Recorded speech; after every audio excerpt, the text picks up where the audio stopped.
Inside the dungeon, monsters swarmed in overwhelming numbers. Soldiers and mercenaries struggled to hold their ground as the fierce battle intensified. The narrow tunnels echoed with the clash of steel and the roars of monsters. Sir Galfredic fought at the front, shouting orders. "Don't break formation. Hold the line." Several mercenaries panicked and tried to retreat, but the monsters had already surrounded them, blocking every path back. Galfredic rushed forward and cut down the creatures attacking them. "Hold the defense line," he commanded. At that moment, a soldier shouted in alarm. "Monsters are coming from the rear."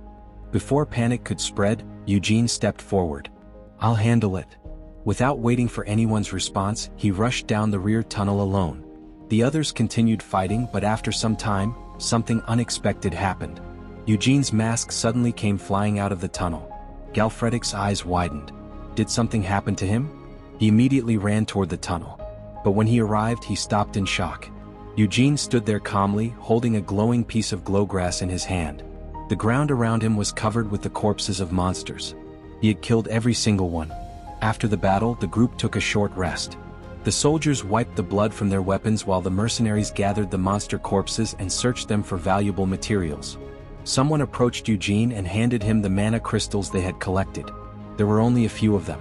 They were small and blue in color, very different from the red crystal he had obtained earlier. Miriam examined them inside. "Disappointingly small," she said. She then explained, "When a dungeon monster leaves the dungeon and survives outside, it becomes what people call a roamer." Eugene already knew this. That was exactly how he had obtained the red mana crystal before. Suddenly, the ground began to vibrate. A deep roar echoed through the dungeon tunnels. Galfredic quickly stood up. "Mercenaries, stay behind us," he ordered. "Eugene and I will take the front." Eugene stepped forward. Several powerful monsters were approaching. "These are intermediate monsters," Galfredic said. "Once we eliminate them, the high-level monsters should be near the dungeon core." Eugene's thoughts drifted briefly.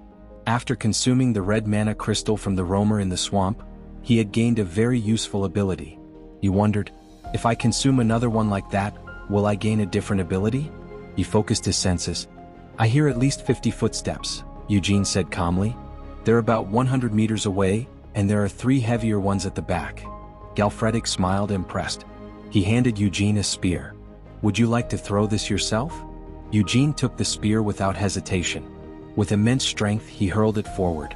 The spear shot through the air like lightning and struck a massive monster directly in the head. Its skull exploded from the impact. "Charge!" someone shouted. Everyone rushed forward. Eugene moved faster than anyone. His blade flashed again and again, slicing through monster limbs and tearing through flesh. The mercenaries tried to assist him, but Eugene had already leapt ahead alone. He smashed one monster aside, then another. His sword slashed relentlessly through the horde. Blood splattered across the stone floor. Eugene felt something stir within him. He liked the taste of blood. On that day, the soldiers and mercenaries engraved the image of that night deeply into their memories. It was not the image of the knights they had always admired. There was no noble elegance, no dignified restraint. What stood before them was something far beyond their expectations. Not a noble hero, but a bloody beast who reveled in the carnage of battle. After the hunt, Eugene sat casually atop the corpse of a massive monster, while the soldiers cleaned the battlefield and collected valuables. Sir Galfredic observed his men. They were exhausted, not physically but mentally.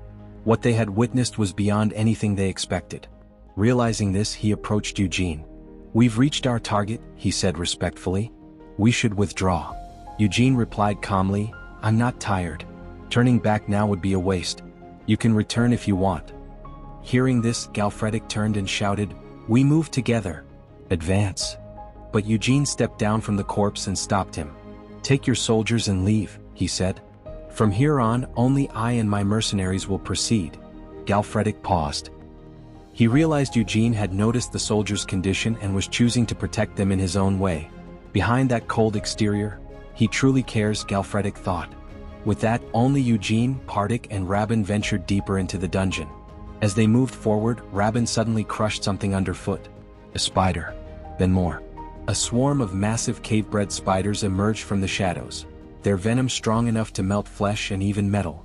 "There are too many," Pardik warned. "We should fall back." Eugene ignored him. "These numbers are nothing." He charged forward alone. The spiders swarmed, webs flying in every direction. Rabin tried to fight but was quickly caught in a web. At the last moment, Eugene cut him free.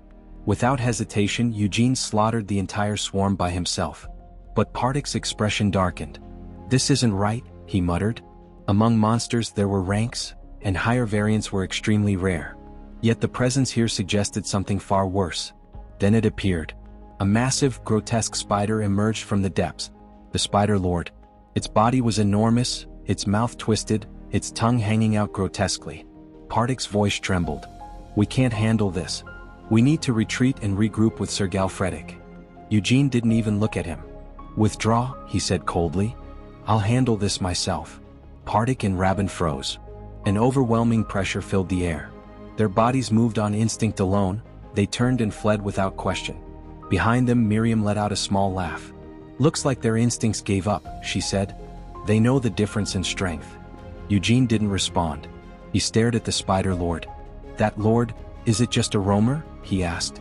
Miriam shook her head. "No. At that level, it might even be stronger than the master of the swamp." Eugene's eyes sharpened. "In that case, its mana should be even denser."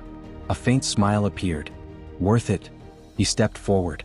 "After all, the harder it is to open a treasure chest, the greater the excitement for what lies inside."